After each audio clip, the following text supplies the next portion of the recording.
That's right. Hello, everyone. My name is Aron. I'm a third-year single honor student from the Department of History. And I'm going to talk about why study Mediterranean history. What's going to happen here, I'm going to talk a bit about why study history at all, which I guess is a very valid question these days. Then I'm going to talk about Mediterranean history as such. And then I'm going to pull off a case study of 11th and 12th century Norman Sicily, which happens to be my dissertation topic. And I hope you'll enjoy it. Now, why study history at all? I mean, there's lots of people who think it's absolutely useless, including the university management, because they apparently don't pay the department at all. But I would argue that history is, in fact, very useful. Obviously, this is a huge debate in the philosophy of history. Why do it? How to do it? I'd argue that history, while it doesn't repeat itself, does come across as if having certain patterns that you can observe, and these seem to occur and reoccur again. And studying these is not only, a very joyful thing, but also very beneficial. Now, Mediterranean history. We tend to think about, the medieval ages as something utterly barbaric, very dark, and nothing happens. It's unstable, it's barbaric, it's parochial, and of course there's no sanitation either. I mean, the Romans built something, but it's in this state. Obviously, there's nothing going on in the medieval ages, isn't it? Now, I think this is false. What really happens is the Roman Empire ends, but no one's actually sure when the Roman Empire ends. I mean, we are being taught that the Roman Empire ends in 467, but some would say that the Roman Empire ended in 1922 when the Ottoman Empire collapsed. So it's a balancing act. There you are. Now, the thing is with the medieval ages is that we are taught that things are very localized. People don't move out of the village, or the farthest distance they go is the next town. And the Crusades are this big anomaly when people just get together and go very far. This is not what happens. International trade never actually stops. There is no point when a huge backdrop happens and after the Roman Empire, and then everything just stops. Instead, what happens is foci of trade move, but that doesn't mean it stops. I mean, the volume of things transported stays roughly the same, right up till the Atlantic shift, of which I'll talk later on. Mediterranean history, a subfield of history, is dedicated to actually study these connections, study the movement of people, of goods, of ideas, of cultures around the Mediterranean. The territory is not just immediately that of the Mediterranean. The territory is that of the sea, the Mediterranean itself, and the Black Sea that belongs to it, and all the basins of the rivers that happen to flow into the Mediterranean, which means that a huge part of the Middle East constitutes part of Mediterranean history, so does North Africa, and so does most of Europe. This is the main hub of exchange till the Atlantic shift, which essentially means that the main hub of exchange shifts between sort of northeastern Europe and America. Up until that point, in the 16th century, everything happens here. This is the center of the world, essentially. Now, the case study, to illustrate a number of recurring patterns in history, will be that of the Norman infiltration of Sicily and southern Italy. This is what we start off with. As you can see, Italy is very fragmented in the year 1000. You have a huge number of independent and semi-independent units coexisting and striving to acquire more and more land. In fact, this is actually 3 states. You have a number of city-states here that aren't on the map because they are too small, and the same here. And this is Calabria. This is not actually under Byzantine rule at that point. And this happens. And 150 years, a bunch of Norman mercenaries come down from Normandy and create this. This is very interesting, I think, for a good number of reasons. First of all, what do the Normans do here? I mean, are they not supposed to be up in Normandy or something? Secondly, how does this work out? How do they pull this off? Now, what happens? Bands of Norman mercenaries trickle down to southern Italy from roughly the year 1000, and established states acquire land, as the Byzantines, the Muslims, and the Lombard states. This is part of the process. This is Roger I, first Norman Count of Sicily in battle against the Muslims in Sicily. That's the Etna in the background. It's a cool picture. Now, 4 case studies relating to this particular one. First of all, actually I'm going to start with the second because it makes more sense. So, invaders must try, population pressure. Why did the Normans even start off? As in, What's the motivation to leave northern France and go all the way down to southern Italy? It's mainly population pressure. What happens roughly in the year 1000 is that because the numbers of inhabitants of Normandy increases so much, indivisibility of land is instituted, which essentially means that if there is someone who owns land, the land will be inherited as one unit, which essentially means that only one person will inherit. Now, if you have a family that constitutes of more than 1 male members, that causes a bit of problem. In the case of Roger I has 12 brothers and one very small land holding in somewhere northern Normandy called Hauteville. So 12 brothers just decide to make their way to Italy and then conquer as much land as possible. Alongside with indivisibility of land, there's instability. You have a lot of people who don't have anything, who don't have a stake in preserving the current social order, so rebellions are happening very often. And this obviously creates a lot of problems for everyone. I mean, if you're involved in a rebellion against the Lord, that usually means that if you're defeated, you're either killed or you have to go to exile, which is, let's face it, a suboptimal choice. This essentially means that you have to go abroad. Now, what happens is, since these people are members of the knighted class, these people fight for a living, essentially, they usually go and become mercenaries. And the Byzantine court is very, very important in that. Byzantium at this point is a moderately huge empire trying to desperately hold into the Bosporus, which is up there. And in order to do so, and in order to save themselves from this sort of internal struggles, they hire outsiders as soldiers, because these will be loyal only to them who hire them. And these are mostly northern. These come from Scandinavia. This is the Varangian Guard, and later on from Anglo-Saxon England. Now, Harald Hardrada, who you might know as the unsuccessful invader of England in 1066, was the leader of the Varangian Guard for a while down in Byzantium, and then he went up to Norway, became the king of Norway, and then invaded England, all this in the space of 25 years.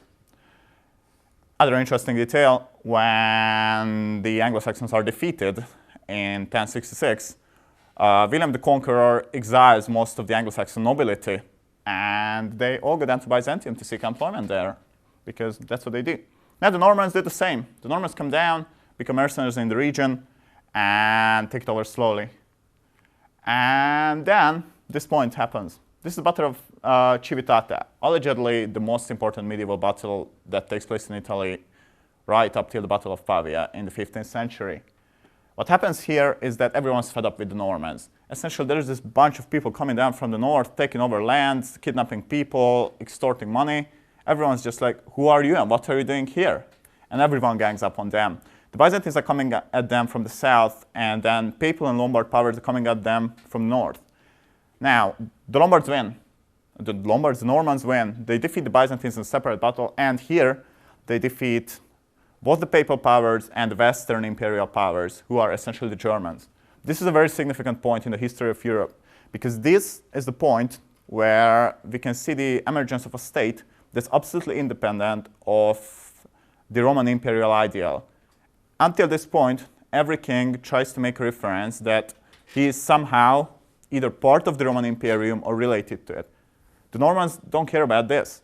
When Roger II establishes the kingdom in 1130, he goes, well, I'm a king of a kingdom that was here before the Romans. Essentially, he draws on sources outside of the Roman Imperium. Some would say this is the point when the Roman Empire ends. Integration, and this is the last case. Now these Normans come down, and they establish this kingdom that I showed you the other right there, and you'd think this is full of Normans. No, it's not. There is a small Norman warrior aristocracy ruling over a huge kingdom. What happens is these Normans consciously adopt local customs, such as Lombard customs and Muslim customs and Byzantine customs, in order to make themselves acceptable as rulers. And in the first generation of Lombard invaders, this is very much an imitation. This is, let's pretend that I'm a Lombard.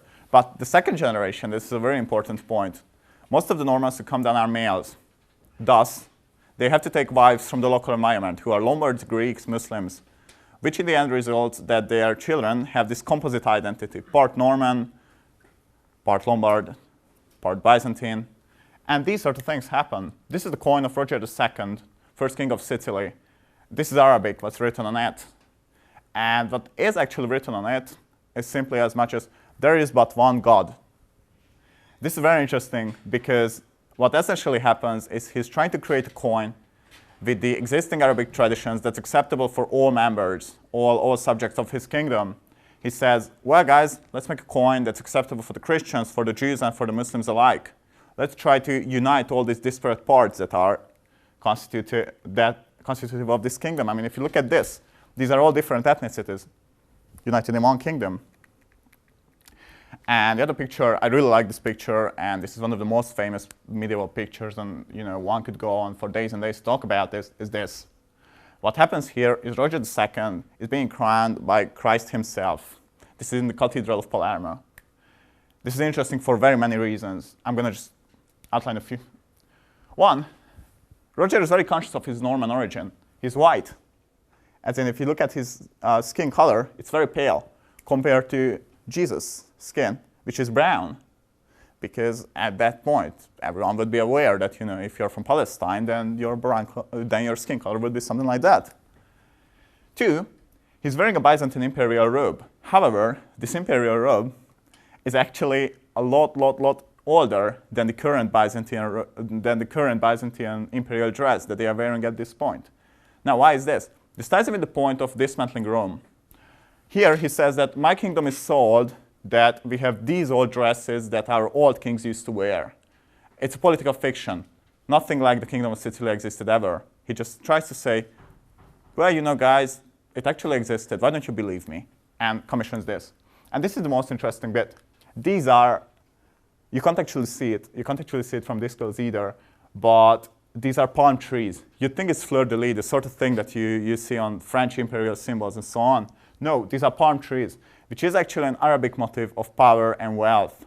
So what you see here is a Norman king wearing an outdated Byzantine dress on purpose, decorated with Muslim motifs, signifying this whole integration and the creation of this new identity that happens there. And I found this really amusing. And just to tie this in with more relevant issues, what we see here is integration. Before we saw the conflict that sort of comes with new elements coming into society, we saw the reasons why people would come, why people would leave their old homes and arrive to new places, and we saw the sort of means they would come through. That was pretty much everything that I wanted to say about Norman Sicily, and I hope that it illustrated the point that Mediterranean history is a field worth pursuing and worth reading on. It's a very interesting field, full of good stories. I hope you enjoyed my presentation. Any questions or comments?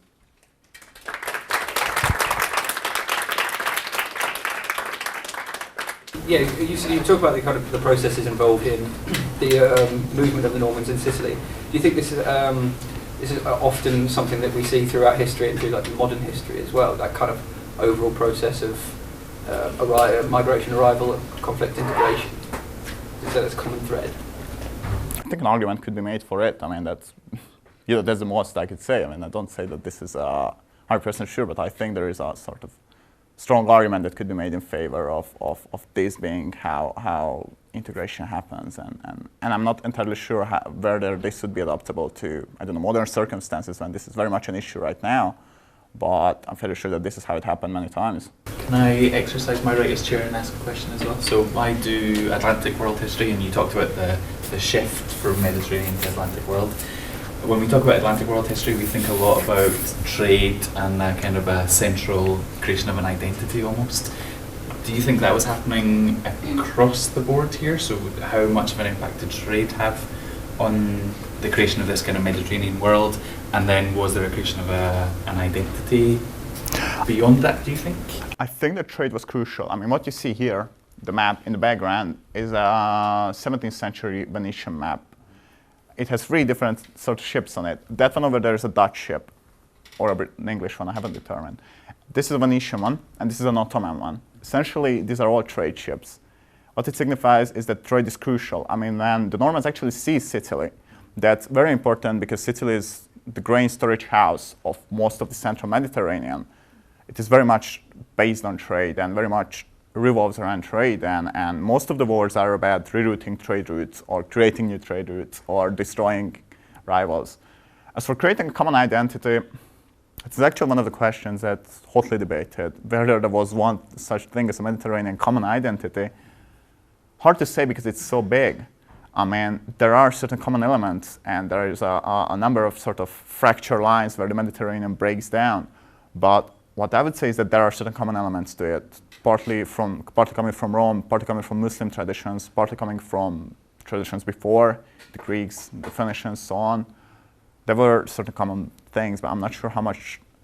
They certainly contributed to individual identities, but I'm not sure how determinant they were. I think it was really interesting you talk about this Mediterranean world was created by a movement of sort of peoples and cultures and trade. Do you think that it's obviously the Normans is a case study, but do you see sort of parallels with the contemporary situation, and that we've got the so-called PIGS countries, where it's mostly the Southern European sort of economics. So it's almost like the North is sort of creating that. There's this sort of perceived divide between Northern Europe and Southern Europe. It's more Mediterranean almost. And with the migrant crisis as well, sort of that's basically around the Mediterranean basin as well. That presents unique challenges. Do you think that's sort of applicable then? And we should sort of investigate more Mediterranean history going forward.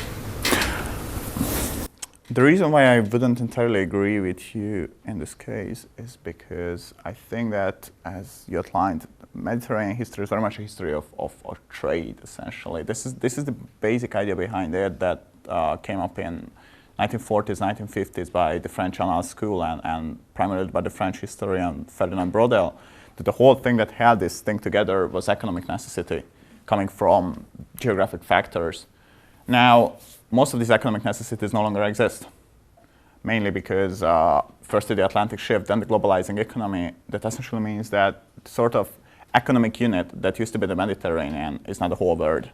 So I would say that the same sort of analysis that could be applied to the Mediterranean should be applied to the whole world. And probably there is some merit as to analyzing the Mediterranean itself as it is, but I'm not entirely sure what would be the use of that. I was wondering, since today obviously we have this very strong sort of divide in how we think about, we have Europe and then we have Africa, and those are almost, because of the way we think of them, almost seem further away geographically.